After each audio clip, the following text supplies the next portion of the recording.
Voilà, bonjour à tous. Nous sommes bienvenus donc dans ce 4e webinaire IFAP at Home autour d'un thème prospectif, ethno-vidéo, comment les marques peuvent-elles se réinventer pour positiver demain. Donc, avant d'entrer dans le vif du sujet, permettez-moi d'accueillir sur scène l'équipe Market and Consumer Research du groupe Rocher. Donc, elles vont juste se signaler pour l'instant et puis après, elles se présenteront davantage dans le détail. Donc, Stéphanie Perrin-du-Château. Bonjour. Bonjour. Voilà. Bénédicte Fournaise. Bonjour. Isabelle Grange de l'équipe Bonjour. Qui est donc cofondatrice d'Incapsule avec moi, Martine Gnacia. Donc, nous allons toutes les quatre essayer de vous faire toucher du doigt ces expériences que nous avons pu vivre ensemble, en tout cas sur une première partie et puis une deuxième partie d'études. Donc, comme vous le savez, cette série de webinaires IFOP a été mise en place il y a déjà quelques temps, puisqu'en fait, ça a démarré en début de confinement, pour objectif de partager avec vous des insights, des boussoles sur l'état de la société durant cette période. Et là, ici, tout particulièrement, des insights à caractère prospectif sur les désirs de consommation, les désirs de mode d'accès à l'offre que nous pouvons identifier et que cette crise va activer. Afin de fonctionner en interaction avec vous, vous avez peut-être l'habitude, parce que ce format webinar commence à devenir un peu plus courant, vous avez une partie chat qui vous permet de poser vos questions et nous y répondrons bien évidemment lors de 2 temps et nous vous préciserons à quel moment durant cette conférence. Avant d'aborder le sujet, alors ce que je voulais aussi vous dire, ça vous le savez aussi sûrement, mais il y aura un replay qui sera disponible dès cet après-midi. Vous pourrez comme ça avoir accès à l'ensemble de tout ce qui a été dit ce jour. Avant d'aborder le sujet qu'on voudrait couvrir avec vous, je vais très rapidement situer Incapsule by IFOP. Je ne vais pas y passer trop de temps parce que ce n'est pas l'objectif. L'objectif, alors donc très très vite, Incapsule, c'est une entité du groupe IFOP dédiée aux tendances marketing et aux conseils en innovation. Donc, on est vraiment une cellule conseil. Nous intervenons de façon indépendante ou en complémentarité de protocoles d'études grâce à des démarches hybrides. Pour mener ces démarches hybrides, nous animons un réseau international de tendanceurs, de chasseurs de tendances partout dans le monde qui ont un profil biculturel, qui sont formés à nos méthodes de travail, nos méthodes de veille. Nous avons aussi un réseau d'experts plutôt out of the box que nous convoquons, que nous stimulons, que nous recrutons selon les projets. Nous reviendrons aussi là-dessus tout à l'heure lors de l'intervention du groupe Rocher. Et puis, bien évidemment, un studio très important parce que nous avons beaucoup à cœur de travailler sur des modes de captation innovants. Vous allez en voir un ce matin avec l'ethno-vidéo, mais aussi beaucoup à cœur de travailler sur des restitutions qui vous soient les plus inspirantes et les plus communicantes possibles. Donc, voilà. Donc, pour mieux nous connaître, notre objectif, et c'est comme ça qu'on va animer cette matinée, c'est donc de vous présenter 2 expériences. Une première expérience donc avec le témoignage du groupe Rocher au travers d'un protocole complet d'innovation qui intègre justement cette fameuse démarche d'ethno-vidéo. Et une deuxième partie qui seront des insights, des premiers insights d'une étude d'ethno-vidéo qui est en cours de lancement et que voilà, et dont nous reparlerons donc effectivement dans cette deuxième partie de webinaire. Donc maintenant, je laisse la parole à Isabelle qui va revenir sur l'expérience avec le groupe Rocher. À tout à l'heure. Bonjour. Merci Martine. Bonjour à tous. Donc effectivement, je suis Isabelle. Donc nous avons la chance ce matin d'accueillir, comme Martine l'a précisé, de partager avec vous une expérience concrète qu'on a pu mener de bout en bout et que notre équipe a réalisée tout dernièrement, puisque les dernières étapes se sont situées juste avant le confinement. Donc, il s'agit d'un projet qui va vous permettre, on l'espère, de bien comprendre nos champs d'intervention, notamment en matière d'accompagnement, mais aussi vous montrer notre capacité à créer des briques études qualitatives d'un nouveau genre. Et c'est pour ça qu'on va notamment parler ce matin d'ethno-vidéo, mais pas que. Il y a d'autres briques aussi qualitatives dans ce projet. Donc, chaque projet chez Incapsule est différent, est à géométrie variable. Celui-ci, qu'on a beaucoup apprécié, comme pas mal des projets que l'on conduit, va mettre en avant, je pense, notre différence en matière de conseil et d'études. Et donc, c'est pour ça que je vous présente donc Stéphanie Perrin-Duchâteau qui va se représenter juste après et Bénédicte Fournaise qui pilote cette entité et qui vont vous dire avec leurs mots, et c'est important pour nous qu'elles le disent avec leurs mots à elles, la façon dont elles ont vécu cette expérience d'études. Donc, n'hésitez surtout pas à poser des questions dans le chat, comme Martine l'a précisé, puisqu'on prévoit un temps d'échange juste à l'issue de leur intervention pour pouvoir leur poser des questions, savoir comment ça s'est passé dans leur organisation concrètement, comment elles ont pu mobiliser les équipes. Donc, je vais laisser Stéphanie et Bénédicte se répartir la parole pendant cette première partie de webinaire et on les retrouve juste après pour échanger. Donc, je passe la parole à Stéphanie. Bien, bonjour à tous, merci Martine, merci Isabelle.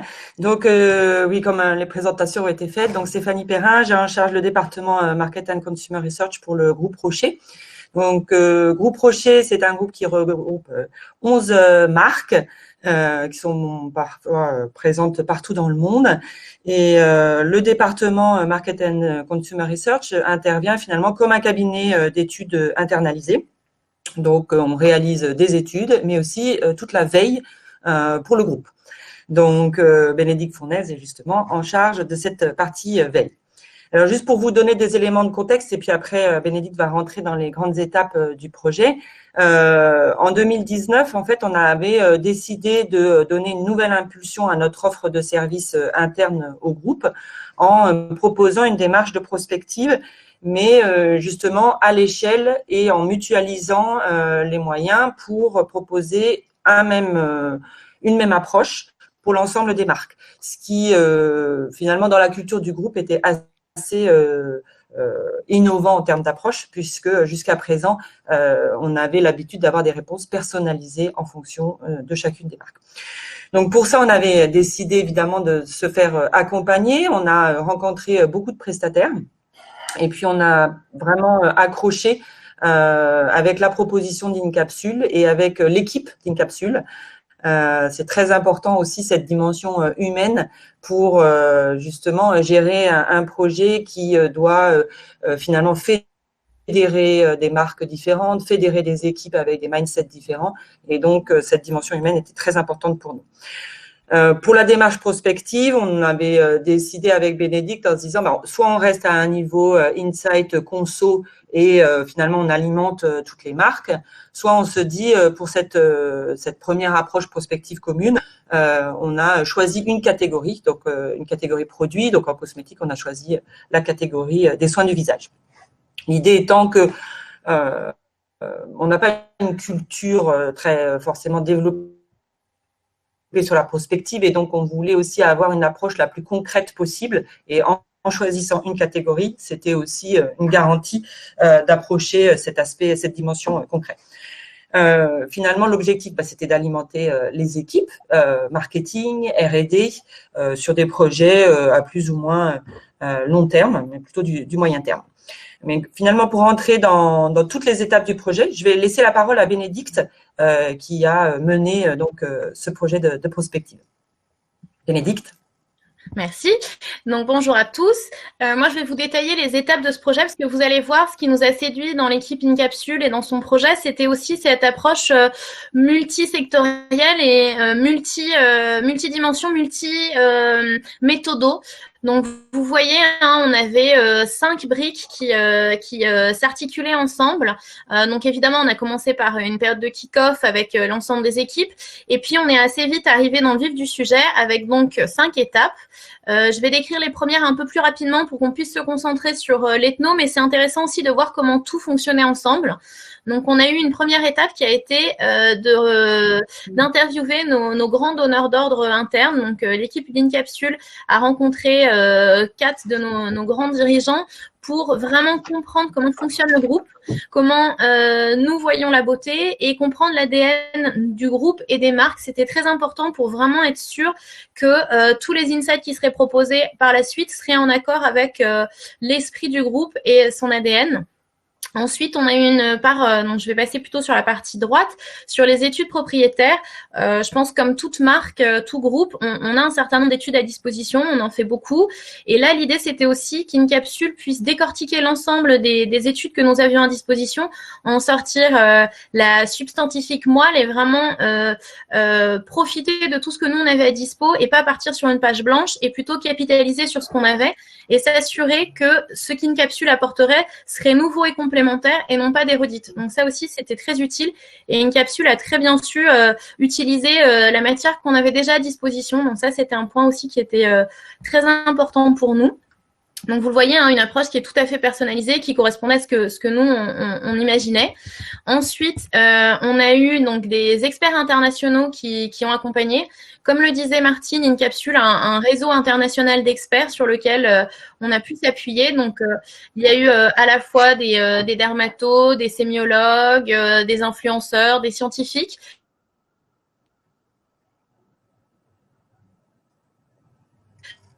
Partout les différentes dimensions de la beauté, puisqu'un sémiologue ne va pas du tout donner le même type de vision du futur qu'un scientifique. Donc ça, c'était extrêmement riche comme brique.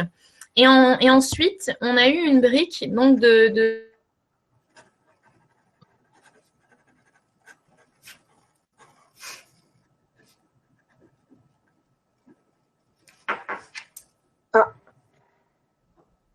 Alors, est-ce que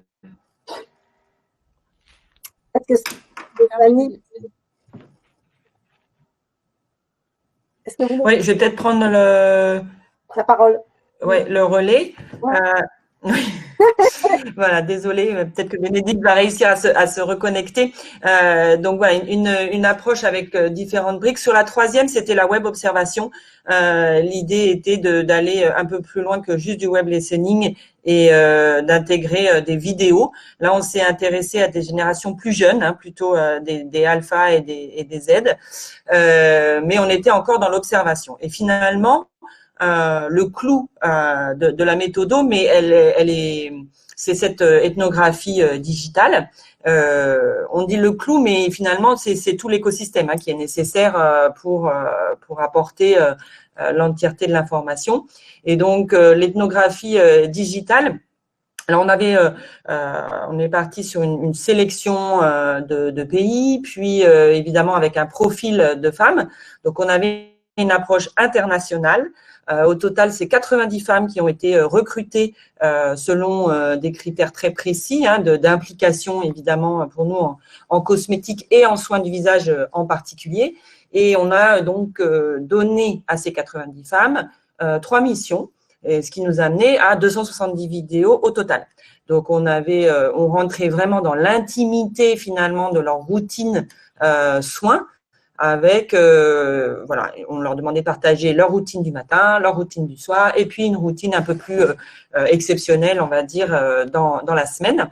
C'est un matériel qui est extrêmement riche, qui est aussi très concret, en fait, pour les équipes, puisque nous, notre vocation dans le département, c'est d'apporter la voix du consommateur dans le travail au quotidien des équipes des marques. Là, finalement, on l'a vraiment apporté visuellement et de façon très concrète. Donc ça, c'était un matériel extrêmement riche à exploiter et qui est venu dans cet écosystème de toutes les étapes, donc en complément de la vision des experts, où c'est vrai qu'on se disait, bon, si on se limite à la vision des experts, parfois on a un peu peur de la vision gourou. Donc là, le fait d'avoir aussi les vidéos consommateurs donne beaucoup finalement de réalité aux propos et permet de rentrer dans quelque chose de très concret, ce qui était notre point d'orgue, voilà, dans cette approche. Je ne sais pas si Bénédicte a… moi, j'ai l'impression d'être là. Je ne sais pas si vous m'entendez. Oui, très bien. Très bien. Voilà. Moi, j'ai pas eu l'impression d'être là. Je te laisse la parole. C'est webinaire. Désolée pour cette coupure. Donc, du coup, cette approche de vidéo nous a été la dernière brique et on va dire la brique centrale de ce projet avec donc ces 5 briques, ce qui nous a permis ensuite d'avoir donc 11 insights communs, un reference book comme une capsule l'appelle, où toutes les marques ont eu accès à la même donnée, qui ensuite a été exploitée par des workshops de transformation, des workshops de co-création. Donc, l'idée, ça a été d'accompagner 3 marques, Yves Rocher, Arbonne et Dr Pierre Ricot, et de transformer ces insights communs en concepts propriétaires de marque, en accord avec l'ADN de chacune des marques. Donc, on va peut-être passer à la vidéo suivante. Pour montrer donc ces workshops qui permettaient de donc on a eu entre 12 et 30 personnes, des équipes multi sectorielles puisqu'on avait du marketing, de la R&D, des équipes business aussi, et l'idée c'était que chacun puisse vraiment s'approprier les insights et les transformer en un produit qui soit en accord avec la marque. Donc, ça a très bien fonctionné. Vous le voyez peut-être sur les images. Donc, on est dans un cadre aussi adapté au concept. Je ne sais pas si vous voyez. Vous me voyez ou pas? D'accord. Oui. Okay. Parce que j'ai pas l'image, moi. Je suis encore coincée sur la première image. Et du coup, l'intérêt, c'était que les équipes soient dans la co-création et une capsule à adapter chacune des journées de workshop aux marques. Donc, on n'a pas fait obligatoirement les mêmes activités avec chacun des workshops. C'était aussi en fonction de l'ADN, en fonction des équipes. Et ce qui était intéressant, c'est que ces workshops c'était pas la dernière étape, puisqu'après, chaque marque a eu une restitution de ses insights, de ces concepts créés à partir des insights. Et nous, on voit aujourd'hui que chaque marque a créé des concepts très différents, alors qu'ils sont partis de la même base commune de groupe, donc ce langage commun qui était le reference book. Donc vraiment, on parle tous le même langage en interne puisqu'on a eu tous ces mêmes insights, mais chacun les a mis à son image. Et donc, c'était une étape pour nous clé aussi, ce post-workshop. Stéphanie, je te repasse la parole. Oui, merci. En tout cas, moi, juste pour conclure, j'aurais plutôt quelques mots sur déjà des feedbacks des équipes et des marques, de la direction des marques, qui a été très positifs sur cette approche, comme disait Bénédicte, un socle commun et une adaptation à chaque fois aux marques. On a aussi moi, je voudrais faire un feedback sur la posture d'InCapsule qui s'est vraiment mis en business partner, qui s'est adapté. En tout cas, nous, c'est la sensation qu'on a eue, c'est d'avoir une réponse sur mesure à notre demande et à notre brief. Donc, c'est souvent une sensation très agréable. Et puis, d'avoir cet accompagnement finalement qualitatif, mais aussi sur la forme. En fait, il y a toute cette prise en charge du projet qui a duré au total 4 mois et finalement super bien géré avec un très, très bon rythme qui permettait aussi d'embarquer en fait les équipes marketing, R&D, les faire travailler ensemble, puis les faire retravailler sur chacune des marques. Et puis, si on veut peut-être focuser sur le sujet du jour, sur l'ethno-digital, je pense que c'est vraiment un élément, en le présentant tout à l'heure, je le disais, mais c'est vraiment un élément clé de la démarche. Ça a beaucoup séduit, alors nous tout de suite sur la proposition et puis après en interne sur les équipes. Ça permet vraiment il y a eu un gros travail de la part d'InCapsule parce que c'est 270 vidéos où il faut aller chercher les petits moments les plus pertinents, ceux qui illustrent le plus les insights. Il faut tout traduire parce qu'on était en différentes langues, etc. Et puis, vraiment bien exploiter les vidéos pour illustrer les fameux axes stratégiques. Donc, un très, très beau travail jusqu'au livrable final. En tout cas, nous, on était extrêmement satisfaites de cette collaboration. Voilà, je laisse peut-être un temps de questions si vous avez. Voilà, merci Stéphanie pour ce témoignage très positif. On n'aurait pas rêvé mieux comme feedback. Merci beaucoup à toutes les deux. Donc, effectivement, vous avez la possibilité, on a quelques minutes à consacrer aux échanges et aux questions que vous pourriez avoir envie de poser à Stéphanie et ou Bénédicte sur le… Je ne sais pas, moi, je n'entends pas les questions, s'il y en a. Donc, n'hésitez pas à poser dans le chat. Il y aura une autre partie questions à la fin. Donc, une première question. Alors là, une question effectivement qui concerne peut-être plus InCapsule. Donc, je vais peut-être laisser Isabelle répondre à cette question. C'est la plateforme utilisée pour l'envoi de vidéos ethno. Est-elle une plateforme gratuite ou une plateforme développée par IFOP? Donc, je vous dis tout de suite qu'elle n'est pas gratuite déjà. Et Isabelle complétera. Donc, effectivement, ce n'est absolument pas une plateforme gratuite parce qu'il y a aussi là des enjeux de RGPD et de sécurité qui sont importants à avoir en tête quand on demande aux gens de s'exprimer en vidéo et donc de se montrer, de montrer leur intérieur, leur intimité, etc. Donc, il y a tout un cadre juridique que nous prenons bien évidemment en compte. Donc, c'est effectivement une plateforme que nous avons à disposition au sein de l'IFOP qui permet ce traitement-là de la vidéo, à la fois la réception, parce que c'est effectivement, on l'a dit, 3 vidéos par personne de plusieurs minutes, donc il y a déjà aussi tout un enjeu de volume pour conserver la qualité des vidéos, mais il y a aussi tout un enjeu de traitement, parce que le multilangue nécessite effectivement de pouvoir avoir accès aux retranscriptions des vidéos, à la traduction, et du coup à des éléments de traitement qui sont des éléments qui permettent après de classer, d'analyser et d'aller chercher dans chaque vidéo les morceaux qui vont nous permettre de reconstituer des playlists qu'on va pouvoir du coup livrer aux clients de façon à mieux comprendre et à illustrer les insights. Donc effectivement, c'est une plateforme qui est disponible au sein de l'IFOP. Et moi, je rajouterais au niveau des langues qui ont été traitées, donc il y avait des femmes françaises, il y avait des femmes anglaises, des femmes américaines, des chinoises, des japonaises, des coréennes, et tout ceci s'est passé de façon plutôt fluide. Et quand on dit ça a permis d'illustrer les insights, oui, mais pas que, parce que ça nous a permis aussi d'aller révéler des insights nouveaux, parce qu'il y avait des insights qui nous avaient été apportés effectivement par ce travail que nous avions monté avec les experts, ce travail aussi qui avait été fait lors de du web du listening de la génération alpha et de la génération Z. Et là, il y a eu, j'aime bien employer ce mot-là, des pépites au travers de ces femmes qui ont des pratiques dans chacun des pays, des pratiques insoupçonnées, des pratiques soins visage insoupçonnées qu'on a pu entendre, mais qu'on a surtout vu. Et ça, c'est vraiment extrêmement inspirant. Et moi, je me souviens très bien lors des workshops, ça a été extrêmement utile parce que ça a permis d'avoir effectivement des insights pratico-pratiques très concrets pour pouvoir… Oui, Bénédicte, ouais. Ouais, je me permets de compléter. C'est vrai que nous, ça nous a permis aussi de faire entrer la conso dans l'entreprise parce que nous, comme le disait Stéphanie, on est dans des équipes études veille, donc on est au contact de la femme régulièrement par des différentes des questionnaires, des focus group. Mais la plupart des personnes finalement n'ont pas autant de contact avec la conso qu'elles aimeraient.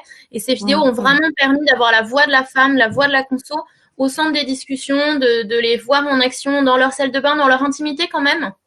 Quelque chose où vraiment les gestes, la façon dont elles sentent un produit avant de l'appliquer, la façon dont elles nous donnent leurs petits tips, leurs astuces, c'était extrêmement précieux et assez rare.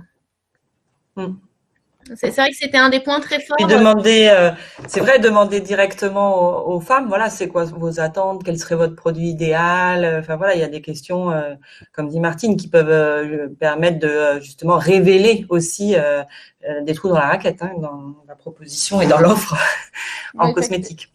Effectivement, parce que c'est toute la construction des missions en amont qui permet aussi d'avoir des informations de ce type et de révéler des insights. Donc ça, c'est un gros temps de partage.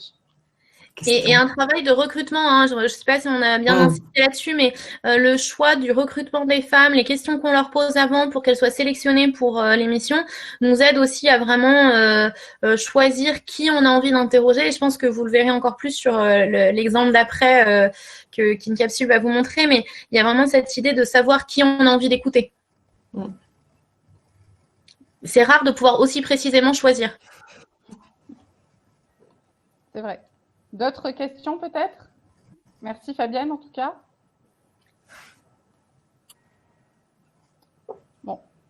Du coup, on peut peut-être poser une question à nos amis du groupe là. Enfin, je veux dire, on en a un peu parlé.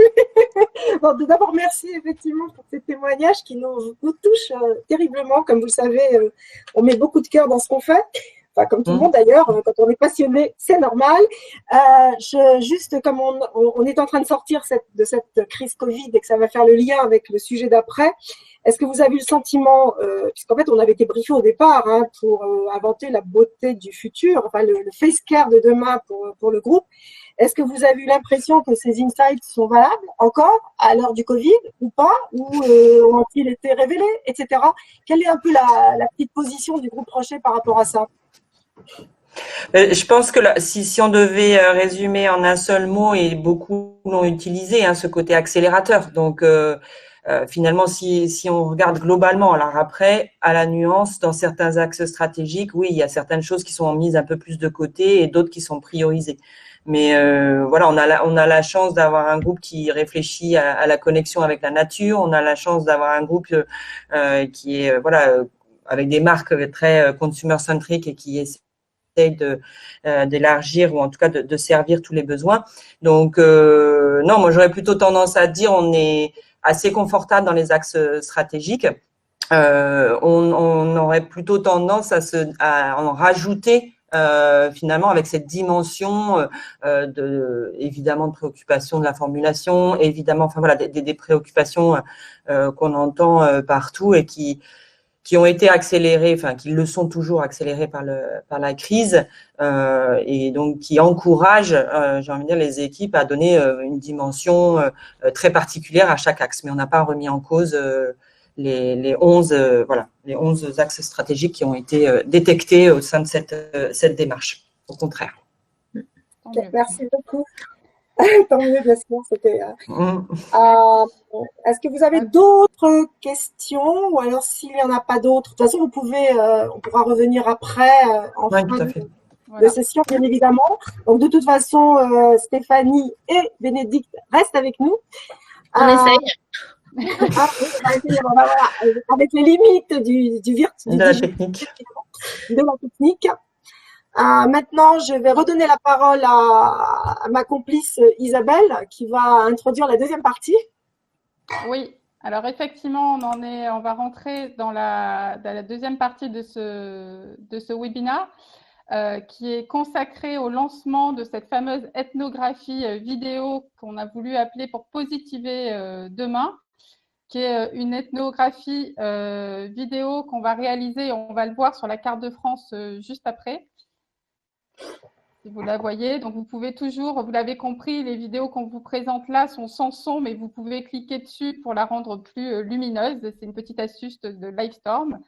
Donc, il s'agit effectivement d'une ethnographie vidéo que l'on lance donc auprès de 100 personnes qui ont été recrutées à travers la France de catégories professionnelles, socio-professionnelles variées, qui sont âgées de 20 à 60 ans, pour rentrer dans les détails pratico-pratiques, mais qui ont surtout, et ça nous tient beaucoup à cœur, un point commun, c'est d'avoir vécu cette période et ce temps qui leur a été donné finalement comme une période positive. Donc, ce sont des gens positifs qui ont réinterrogé leurs habitudes, leurs pratiques, leur consommation et qui ont eu envie de tester des pratiques, d'en conserver certaines et surtout qui ont des idées pour les marques demain et qui ont envie de les partager pour réinventer leur consommation demain et leur mode d'achat aussi. On est bien sur la consommation et les modes d'achat dans différents secteurs d'activité. Donc ça, c'est ce qui nous intéresse au plus haut point, puisque d'un secteur à l'autre, on peut s'inspirer, on peut entendre des choses, et on le verra juste après, du secteur de la beauté qui peuvent être valables pour l'alimentaire. Et donc ça, c'est des choses qui nous plaisent énormément et qu'on a à cœur de partager avec vous. Donc, on a eu envie d'arriver très rapidement sur le marché avec cette proposition d'étude qui challenge le déclaratif, parce qu'effectivement, l'ethno-vidéo, c'est un moyen aussi pour les personnes de s'exprimer sans phare, de pouvoir analyser du non-dit aussi, puisque nous, on recontextualise effectivement les gens dans leur intimité. On voit dans quel contexte ça se passe. Ils peuvent nous montrer des choses aussi qui sont chez eux pour appuyer leurs propos. Donc, on est beaucoup dans la preuve et tout ceci aussi grâce aux missions qu'on va leur confier au départ. Donc, cette ethno-vidéo, l'idée, c'est qu'elle vous apporte, vous, en tant que marque ou enseigne, des boussoles nouvelles, complémentaires à ce que vous observez par vous-même, hein, puisque vous êtes déjà tous en mode observation, voire action pour la plupart dans vos stratégies. Mais là, cette tableau, elle va vous permettre à la fois de recenser les pratiques que les Français ont envie de garder, parce qu'on va le voir, ils s'expriment très fortement sur ça, ce qu'ils ont testé, ce qu'ils ont vraiment envie de garder durablement. Mais aussi, vous allez avoir des centaines d'idées, puisque c'est 100 personnes qui vont exprimer chacun plusieurs idées. Vous allez avoir des centaines d'idées, de pistes ou d'idées très concrètes, en tout cas, d'innovation, qui ont été induites aussi par la fameuse crise sanitaire et les nouvelles contraintes qui s'imposent à nous. Et donc, on va voir comment certains ont envie de positiver ces contraintes et de trouver de nouvelles façons d'accéder à l'achat. Donc, vous l'aurez compris par rapport à ce qu'a dit Bénédicte juste avant, mais aussi par rapport à ce que Martine va présenter juste après. Il s'agit bien d'un outil évidemment d'inspiration, quel que soit son secteur d'activité, puisqu'il y a une mine d'or d'informations, mais c'est aussi une base très solide de pilotage pour ces futurs plans marketing et innovation, parce qu'on a des preuves à l'appui. C'est une façon, comme le disait Bénédicte, de faire entrer le consommateur dans les entreprises. Et ça, c'est vraiment quelque chose qui est très singulier à cette approche. Donc, je vais très rapidement, et on reviendra après peut-être sur des détails plus pratico-pratiques sur l'offre en question. Mais l'idée là, c'est de passer la parole justement à Martine, puisqu'on a déjà sollicité certains de nos membres et on est très content qu'ils aient accepté de le faire. Pour des raisons de confidentialité, on ne pourra pas vous donner là aussi leur nom et beaucoup de précisions sur leur profil. Mais en tout cas, vous le comprendrez par vous-même puisqu'ils sont en vidéo. Et donc là, on a plusieurs membres qui nous ont révélé effectivement quelles étaient déjà des premières pistes. Et donc, on va débuter cette partie directement avec une vidéo. L'idée étant qu'on ait une vidéo qui témoigne et un commentaire après qui est suivi par Martine. Donc, la vidéo qui va suivre, c'est une vidéo avec son. Donc, cette fois-ci, on clique et on a du son. Et on écoute donc cette jeune femme qui va nous parler de distanciation sociale. À tout à l'heure. Quand j'ai décidé de retourner en magasin, j'ai beaucoup apprécié la distanciation sociale et j'espère que ça continuera dans le futur. Parce que je ne suis pas fanatique des foules, du monde qu'il y a par exemple dans les magasins ou même au cinéma ou au restaurant. Donc c'est vrai que pour moi là ça aidera principalement pour le coronavirus mais aussi pour d'autres virus comme la grippe, la gastro. Donc c'est vrai que pour moi c'est un gros plus. C'est vrai que quand on fait du shopping on n'a pas forcément envie d'être collé aux gens. Donc pour moi c'est vraiment très bénéfique.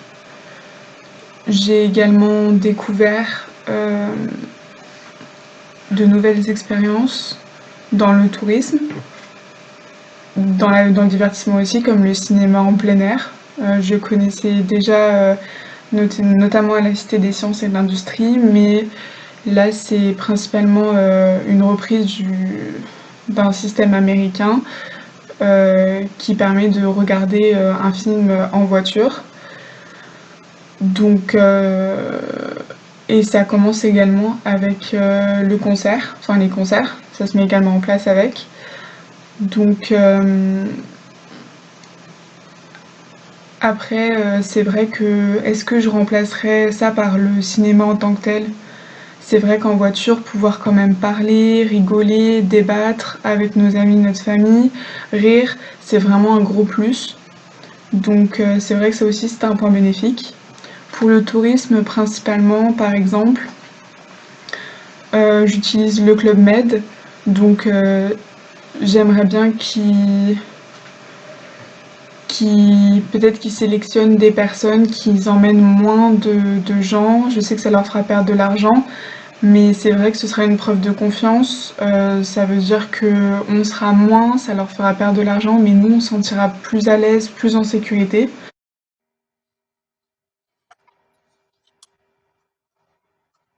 Donc voilà, donc j'ai vu qu'il y avait certaines personnes qui n'avaient pas eu le son. Donc je vais de toute façon reprendre un petit peu tout ce qu'elles viennent vous dire. Ce que je peux juste vous dire, c'est qu'à un moment, quand l'image apparaît, il est écrit « cliquez pour activer le son ». Peut-être ne l'avez-vous pas vu, ou si vous l'avez vu, ben, c'est qu'il y a un petit problème technique, je ne sais pas. Mais en tout cas, il y a du son dans les vidéos. Donc, ce qu'elle nous a dit, cette jeune femme, donc Delphine, qui est étudiante, qui vit à Corbeil-Essonnes, ça c'est important aussi, ce sont des personnes qu'on a eues France entière, qu'on va avoir France entière. Donc, l'idée, c'est effectivement que ce qu'elle souhaite au travers de ce qu'elle est en train de nous dire, donc là, c'est un petit extrait de sa vidéo qui dure autour de 7 minutes, c'est qu'en fait, elle souhaite finalement que son espace vital, et j'emploie volontairement le mot vital, puisse s'élargir dans sa vie quotidienne, dans les lieux publics qu'elle fréquente. Donc, en fait, la crise, ça, on est tous passés par là et on continue avec cela. La crise a fait apparaître effectivement cette fameuse contrainte de distanciation physique, sociale. On va revenir sur ces mots-là. Ça, je ne vous apprends rien. Elle l'a vécu, ne l'a pas forcément vécu comme une contrainte. Elle l'a vécu au contraire comme un moyen de se protéger. Mais au-delà de ça, c'est devenu presque une aspiration pour elle, beaucoup plus importante que la notion de se protéger par rapport à un virus, un potentiel virus qui pourrait réapparaître demain. Elle a vraiment envie que les lieux qu'elle fréquente, que là où elle fait ses courses, que lorsqu'elle se déplace, lorsqu'elle part en vacances, dans ses moments de loisirs, elle a véritablement envie de pouvoir élargir son espace vital, et j'emploie vraiment ce mot-là à bon escient. Elle emploie un mot qui est extrêmement fort dans sa vidéo. Elle dit « Je ne veux plus être collée aux autres ». Cette idée d'être collée aux autres, d'être confinée comme ça avec les autres, elle l'a ressentie de façon beaucoup plus importante puisqu'elle a pu expérimenter c'est un des effets secondaires de la crise, c'est que ça a permis d'expérimenter d'autres formes de vie, d'autres modes relationnels. Et finalement, ce mode de relationnel de la distanciation l'a plutôt convaincue, l'a plutôt séduit. Pour autant, c'est pas parce qu'elle cherche de la distanciation sociale qu'elle va devenir une sorte d'animal ou de personne complètement solitaire qui va se replier sur elle-même. Dans sa vidéo, elle nous parle de l'expérience du drive-in. Donc, ça veut dire ces expériences de cinéma en plein air. On y va en voiture, on y va avec ses propres amis. Et elle a trouvé ça absolument formidable. Pourquoi ? Parce que d'abord, elle est allée au cinéma. Donc, ça, c'était bien. Elle est allée avec ceux qu'elle a choisis. Donc, elle a partagé, je dirais, son espace vital avec ceux qui lui sont proches. Et au-delà de ça, elle a même vécu une expérience encore plus augmentée que dans une salle de cinéma, puisqu'elle a pu débattre. C'est pas possible dans une salle de cinéma de le faire. Donc là, elle a pu débattre avec ses amis pendant le film. Donc quelque part, elle dit oui, distanciation sociale, mais une distanciation sociale choisie avec ceux avec qui l'on a envie finalement de vivre certains moments. Donc, si on en tire quelques premières conclusions, parce que là, il ne s'agit pas, au travers d'une vidéo, de se dire, finalement, c'est comme ça que demain, il va falloir que les marques puissent évoluer. D'abord, ce que je voudrais dire, c'est qu'au travers des quelques premiers retours qu'on a eus, cette notion de distanciation sociale est apparue de façon assez fréquente. Mais finalement, les personnes ont trouvé ça plutôt bien de moins être collées avec les autres, de pouvoir avoir des espaces vitaux un peu respectés dans ces fameux lieux publics. Eh bien, si on réfléchit 2 secondes à ça, on se dit que finalement, quand on est dans le retail, quand on est un acteur du tourisme, quand on est un acteur de la restauration, alors c'est vrai que pour l'instant c'est contraint, mais après tout, pourquoi pas, ça pourra perdurer. Pourquoi pas, finalement, il va falloir réfléchir finalement à comment répondre finalement à cette envie d'espace personnel, d'espace vital dans les lieux publics. Alors bien évidemment, quand on est dans l'univers du luxe, c'est moins compliqué parce que c'est déjà conçu comme ça, le business model est déjà conçu comme ça. C'est effectivement un peu plus compliqué lorsqu'on est dans un business model qui est conçu sur la fréquentation optimale, sur le fait de faire venir beaucoup de monde dans son point de vente, par exemple. Mais et on l'a vu pendant la crise, il y a eu des systèmes, elle nous en parlait, d'information qui ont permis finalement pour tous ces fameux futurs adeptes de la distanciation sociale, des systèmes d'information qui permettent peut-être même d'aller sur rendez-vous, ou des principes d'information en temps réel, ça commence à se développer sur la fréquentation d'un point de vente. Donc ça, c'est des choses qui vont peut-être amener les marques à repenser, à refaire bouger un tout petit peu leur ligne, à refaire penser leur code et leurs normes d'accueil finalement dans les points de vente. Et puis ce qu'on a saisi aussi au travers de sa vidéo, de ce qu'elle nous a dit elle précisément, c'est qu'après tout, il y a peut-être aussi une opportunité de créer dans ces espaces des moments collectifs mais qui sont réservés, des moments où je suis seule avec ceux que j'ai choisis. Donc, comme elle le disait, là, pouvoir aller au cinéma avec mes potes et pouvoir échanger avec mes potes. Donc, des systèmes d'offres exclusives, de services un peu exclusifs qui permettent de faire de la convivialité tout en étant dans la distanciation sociale.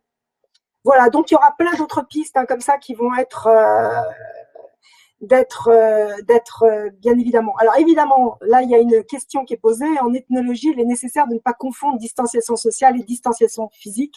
Effectivement, on nous a beaucoup parlé de distanciation sociale, mais ce qu'elle nous dit, elle, c'est qu'elle ne veut plus, elle veut de la distanciation physique, mais pas sociale.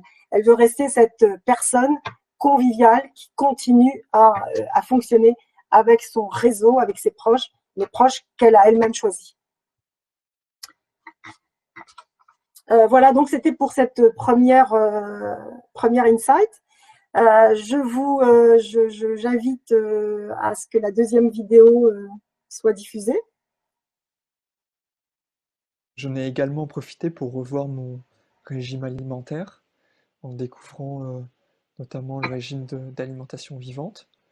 Le but, c'est essentiellement d'avoir une digestion qui est beaucoup plus facile, rapide et un corps qui est moins acide. Voilà, et je compte continuer à expérimenter ces pratiques qui me donnent du bonheur au quotidien et qui renouvellent positivement ma routine. Est-ce qu'on conscientise tous nos achats? La période du Covid nous a permis aussi de ralentir dans nos achats, de ne plus courir le samedi matin au supermarché et d'acheter frénétiquement sans regarder et vraiment de faire une liste des produits qu'on achète, de sélectionner, d'établir une grille de valeurs.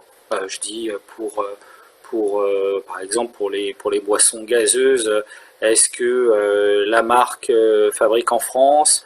Est-ce que la chaîne de distribution, est-ce que ça fait pas le tour du monde? Pareil pour les vêtements, est-ce que ce t-shirt n'a pas fait le tour du monde pour nous arriver? Est-ce que l'impact carbone est tolérable pour nous? Après, comme je dis, nous aussi, on est comme les marques, on évolue.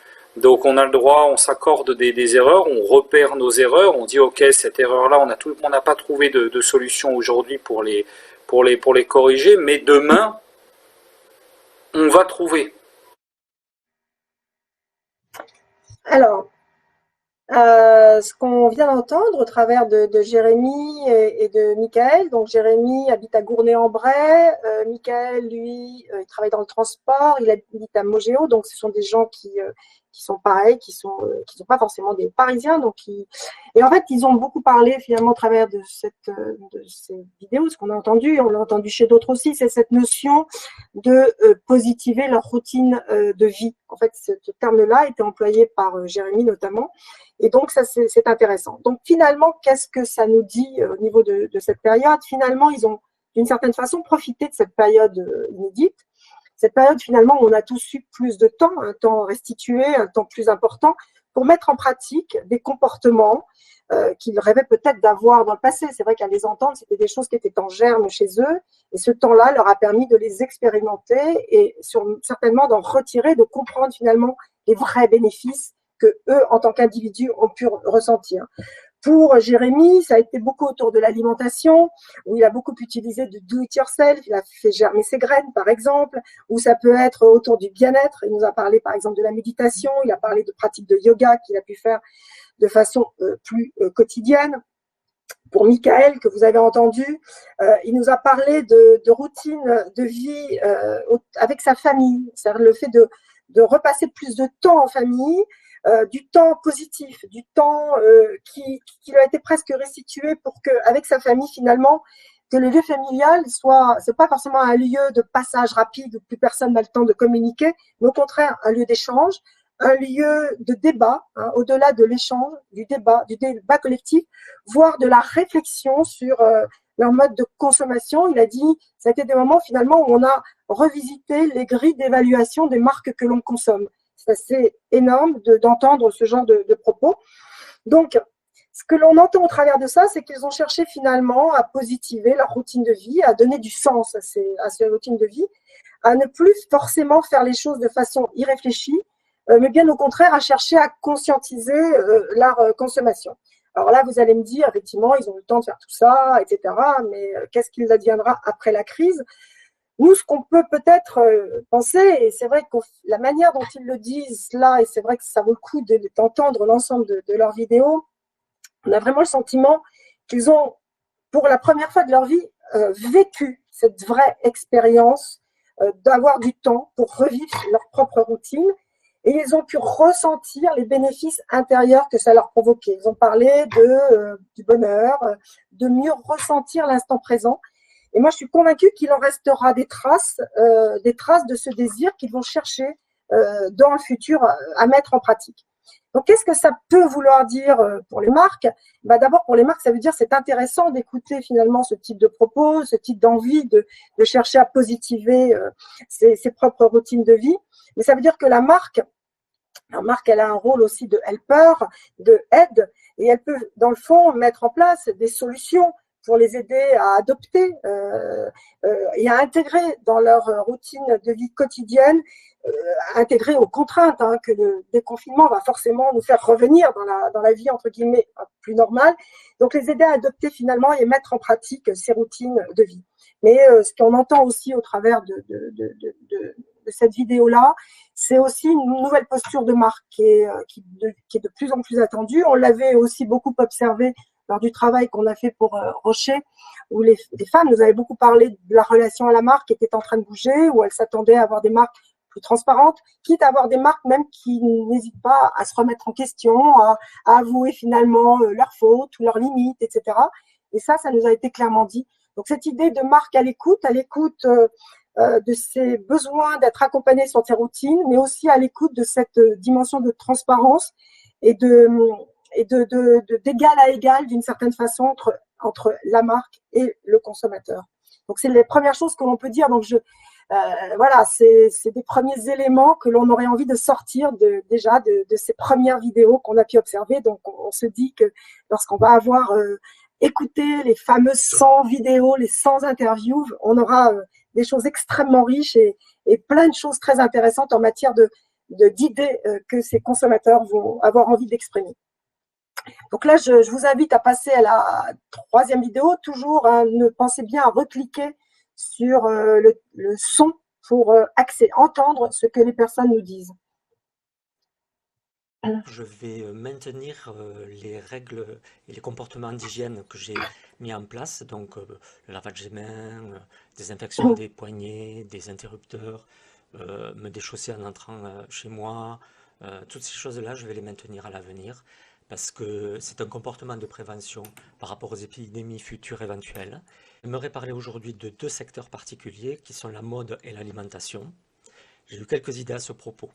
Par rapport à la mode, j'ai toujours été gêné, voire un peu dégoûté de devoir essayer des vêtements en cabine d'essayage, dans des cabines déjà qui sont mauvais, parce que des gens sont passés avant et ne sont pas propres, et avec des vêtements qui sont plus ou moins souillés. Donc c'est pas génial, quoi. Donc là, je me suis dit que si on enveloppait tous les vêtements à disposition du public sur les étagères des magasins d'un film transparent, non plastique, hein, on peut faire ça avec des fécules de maïs, avec des produits dégradables, des produits végétaux, donc pas besoin de passer par le plastique, ce serait bien de l'abandonner d'ailleurs le plastique. Tous ces vêtements, donc chacun serait emballé individuellement et il y aurait un code barre ou un QR code sur chaque film.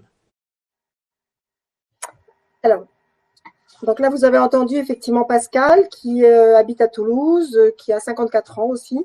Lui, en fait, ce qu'il souhaite, c'est ne plus être en contact avec ce que d'autres ont touché parce qu'il a le sentiment que ces choses sont souillées. Donc, c'est un terme extrêmement fort.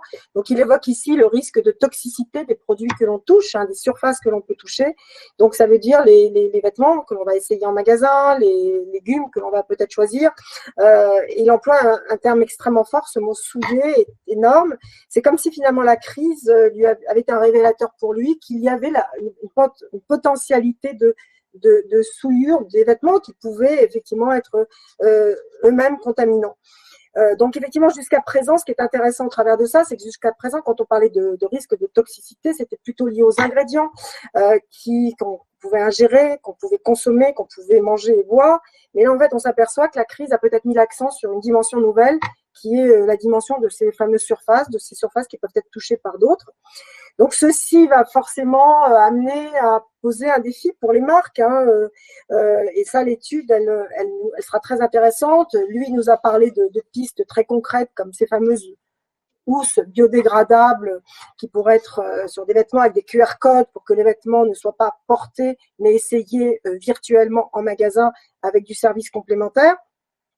Et donc, en fait, en gros, ce que ça nous dit tout ça, c'est que la crise va certainement devoir amener les marques à re-questionner les normes d'usage en point de vente, que deviendra le testing des produits de beauté, de cosmétiques en point de vente, que va devenir la dégustation qui était très importante dans les rayons frais alimentaires, que va devenir le paiement. Alors, effectivement, le paiement est déjà passé au sans contact pour une grande partie. Là, on voit que PayPal est en train de se positionner pour pouvoir ce qu'on puisse payer effectivement avec cette téléphone de portable. Donc, il y a une espèce de boîte de Pandore qui est en train de s'ouvrir, qui vont amener effectivement des nouveaux défis pour les marques, des nouveaux challenges pour justement proposer des solutions alternatives justement à ce fameux contact physique avec le produit qui peut-être pour certains paraître inquiétant. Voilà. Donc là, je vous invite à voir la 4e et dernière vidéo. Donc là, ça sera Ikram, qui est une jeune femme qui est décoratrice et qui habite à Paris et qui a des enfants. Et qui, elle, va nous parler de la course à la découverte qui a été peut-être un peu abandonnée pendant cette crise, le plaisir de la découverte dans la consommation. Donc, je laisse activer. J'avais le temps, comme tout le monde, voilà. Pareil, cliquez pour activer le son. On n'avait pas trop le choix, il fallait s'occuper. Et j'ai découvert énormément de systèmes, donc notamment la Birchbox, donc qui propose d'un point de vue cosmétique l'envoi de par surprise. Donc il faut souscrire un forfait et voilà. Donc on souscrit un forfait et on nous envoie des produits qu'on ne connaît pas, qu'on découvre, etc. avec un certain budget à respecter. Je trouve qu'il serait intéressant de faire ça dans l'alimentation pour la simple et bonne raison que pour l'instant la distanciation sociale fait qu'effectivement on ne peut pas trop prendre parce que c'est assez réglementé maintenant.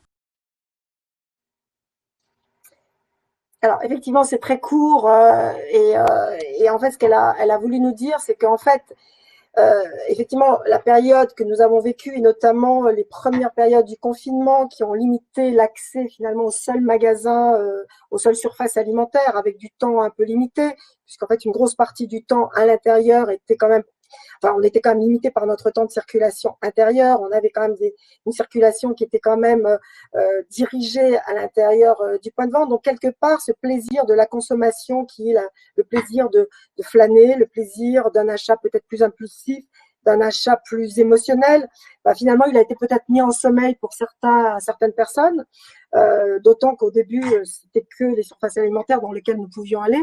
Après, effectivement, ça s'est ouvert à d'autres types de produits, de secteurs. Mais pour autant, ça a permis, comme on disait tout à l'heure, Isabelle le disait tout à l'heure, cette période d'amener les consommateurs à découvrir de nouveaux modèles. Donc, elle a découvert effectivement le modèle Birchbox, d'abonnement à des box, dont on a beaucoup parlé dans les tendances, et là, dont on a vu une personne finalement le vivre. Et qui, tout simplement, nous a dit qu'elle aimerait bien, pourquoi pas, que ceci puisse être translaté à l'univers de la distribution, de la consommation alimentaire.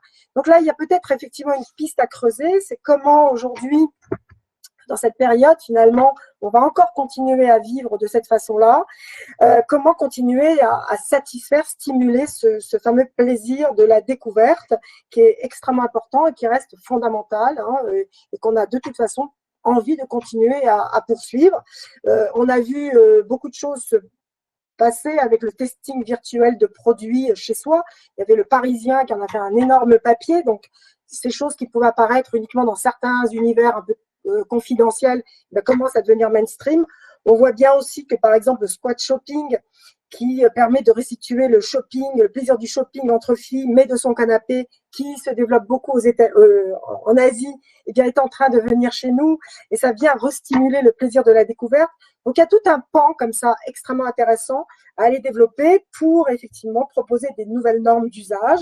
Ça a commencé à germer pendant la crise. Eh bien, voilà, continuons à faire pousser ce type d'idées pendant la crise.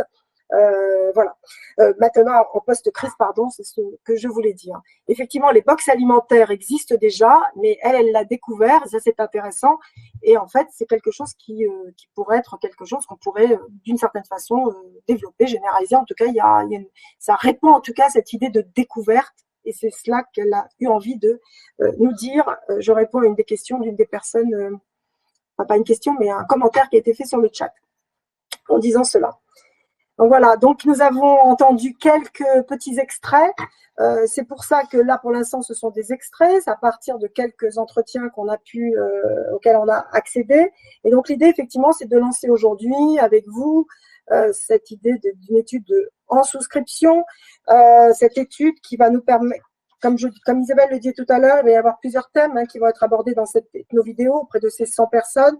C'est comment ils auront vécu leur vie quotidienne, qu'est-ce qu'ils vont retenir de positif, voilà, quelles vont être les pratiques qu'ils ont adoptées, qu'ils vont avoir envie de voir perdurer en post-crise dans l'alimentation, les loisirs, la beauté, le tourisme, les services, le retail.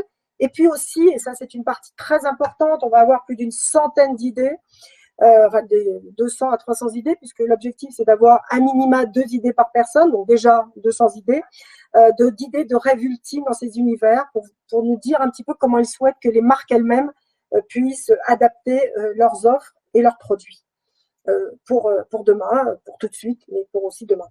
Puisqu'en fait cette crise, elle aura sur cette période amené de nouvelles pratiques, bien que certains ont envie de voir perdurer.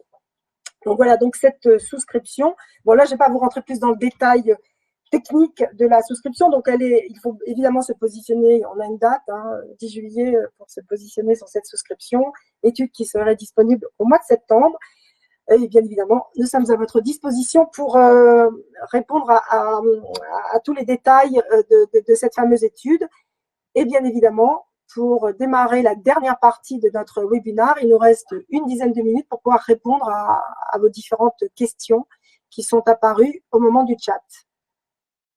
Voilà, je vous remercie. Donc, alors vous dites, je lis une intervention de Caroline. Merci Caroline. Vous dites que ce sont des déclarations à chaud post-confinement, mais quid de la pérennité de ces envies inside sur le long terme?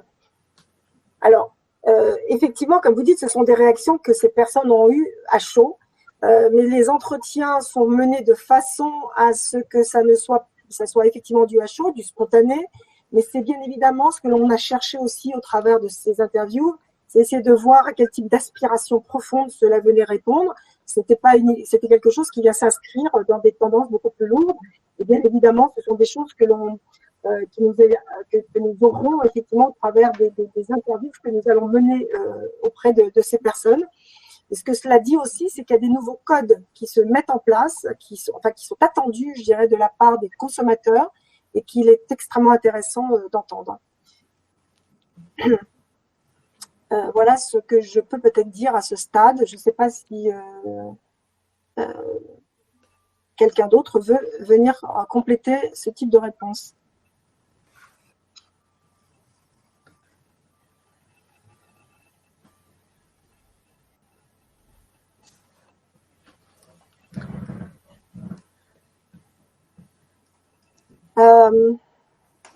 Voilà. Sur les questions. Ouais, voilà, nous remontons sur les questions. Il y a une nouvelle question qui vient d'arriver. Ah oui. Ah, cette méthodologie a-t-elle vocation à être prolongée dans le temps avec un suivi de ces personnes? Pour l'instant, non. Enfin, je dis non comme ça. En tout cas, la méthodologie, le recrutement est actuellement en cours, il est en train de se faire.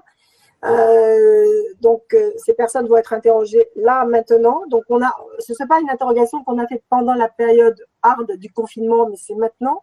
Donc, on est sur aussi la trace que ce confinement a laissé. Là, pour l'instant, effectivement, il n'est pas attendu, enfin, on n'a pas forcément l'intention de le faire, mais si c'est une demande, c'est quelque chose qui pourra tout à fait être fait. On peut tout à fait, par la suite, revenir sur certains de notre panel, de ces personnes avec qui l'on aura travaillé, pour essayer de les faire revenir et voir effectivement si leurs insights, ces envies, ces désirs sont encore pérennes, s'ils ont encore bougé, ou si est venu apparaître d'autres désirs de leur part. Donc ça, c'est quelque chose qui, dans le cadre de la fameuse souscription dont je parlais, n'est pas prévu. C'est quelque chose qui peut se construire, bien évidemment. Oui, parce que pour compléter, effectivement, cette communauté est accessible sur mesure aussi, pour conduire des ethnographies sur mesure sur des secteurs en particulier. Donc, il y a effectivement bien la possibilité de créer un système de vagues. Après, il y a une autre question sur envisagez-vous ensuite, merci Caroline, bonjour Caroline au passage, envisagez-vous ensuite de dégager des insights et faire un quanti sur une population représentative? Donc effectivement, ça c'est toute la force d'être au sein de l'IFOP. Effectivement, il sera fait par la suite, cette étude va aider aussi, comme on le disait, à recenser l'ensemble des pratiques de façon extrêmement concrète, avec des preuves à l'appui, puisque là, évidemment, les extraits qu'on vous a montrés sont très, très courts, mais les vidéos font plusieurs minutes, voire même au-delà de 15 minutes, et on demande aux gens de nous montrer des choses. Par exemple, sur la boxe, on lui demande de nous montrer ce qui lui a plu dans la boxe, qu'est-ce qui fait que la boxe est intéressante, etc., sur Birchbox, par exemple. Donc, il y a des choses très concrètes qu'on voit aussi à l'écran, donc ça permet de recenser toutes ces pratiques et d'avoir une partie exploratoire très riche. Et effectivement, en septembre, il y aura une partie quantitative à l'IFOP qui va être lancée sur ces pratiques, en tout cas les pratiques qui vont perdurer après le confinement.